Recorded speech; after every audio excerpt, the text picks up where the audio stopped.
And while you process that, there's this in Henderson, Nevada. People already lining up for a Trump rally with very little social distancing, barely a face mask in sight. So think about that as we discuss now with Dr. F. Perry Wilson. He's an associate professor of medicine at Yale University School of Medicine. Dr. Wilson, good to have you here. We've now surpassed 194,000 deaths in this pandemic. What would you say to the people who are in line for this rally? Yeah, it's hard to watch, to see people going into this indoor space, many of them not wearing masks. I would say that they need to understand they are taking on a significant risk.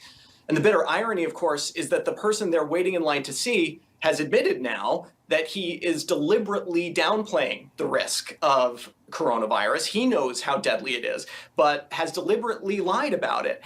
And the reason that's so important, the reason why downplaying something like this is a terrible idea, is because if people aren't informed of the true risk, they make bad decisions, like walking into a indoor rally with thousands of other people where they'll be screaming and chanting. The other thing I'd remind them is that it's not just you taking the risk. Even if you think you understand the risk, people at this rally are going to bring the virus back into their communities, to their loved ones, to the cashier at the grocery store. And none of those people had the freedom to decide whether they were going to go to the rally or not. So I'd encourage all the rally goers tonight, if they care about limiting the spread, to strongly consider quarantining themselves for 14 days after the rally, so that that risk is limited at least just to themselves. It's hard to know how many people are going to be packed into this indoor rally space. The Trump campaign will not give us an estimate at this point. Last night, we did see few people wearing masks. People were really crowded together. I checked the coronavirus data for the state of Nevada, and the number of new cases has been dropping in the last week, as well as the number of deaths. With that in mind, even if the case loads are low right now, how big of a risk is doing a rally indoors versus outdoors? This is bad. One of the sort of quirks of the coronavirus is that it tends to spread through these what we've deemed super spreader events. It's a very sort of clustered virus.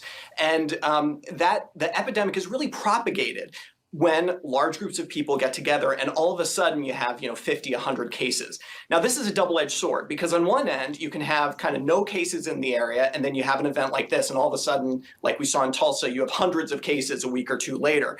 But the flip side of that coin is that it gives us a really clear path to ending the pandemic. And one of the keys there is you don't pack a bunch of people together in indoor spaces. You don't give it the opportunity to have a super spreader event. So this is about 180 degrees off from what you would choose to do if all you cared about was ending the coronavirus pandemic. Let's turn to the news on the vaccine front. Speaking of an end to the pandemic, we're all praying, hoping this happens sooner rather than later. The CEO of Pfizer said today there is quite a good chance they'll know if their vaccine works by the end of October. I mean, that is just weeks away. When he says the vaccine works, what does that mean exactly? Does that mean ready to distribute?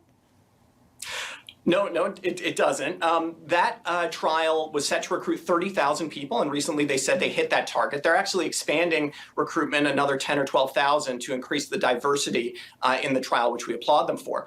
What he's talking about when he says works is that of those 30,000 people, 15,000 got the real vaccine and 15,000 people got placebo.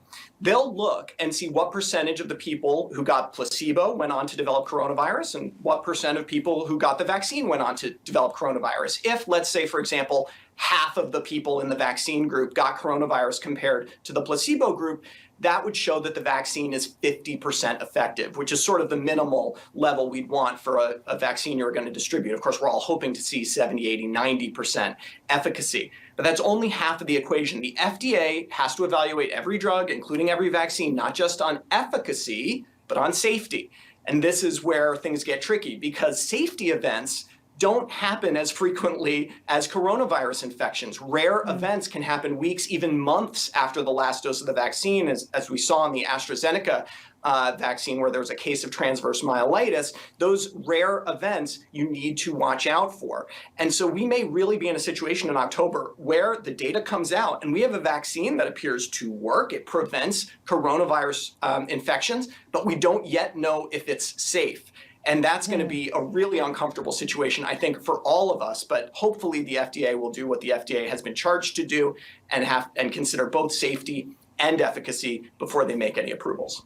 Exactly. Dr. F. Perry Wilson, as always, thank you so much for sharing with us what you know, and thank you for the time. Thank you for all you do in your work. Thank you. Thank you all. Now a CNN exclusive.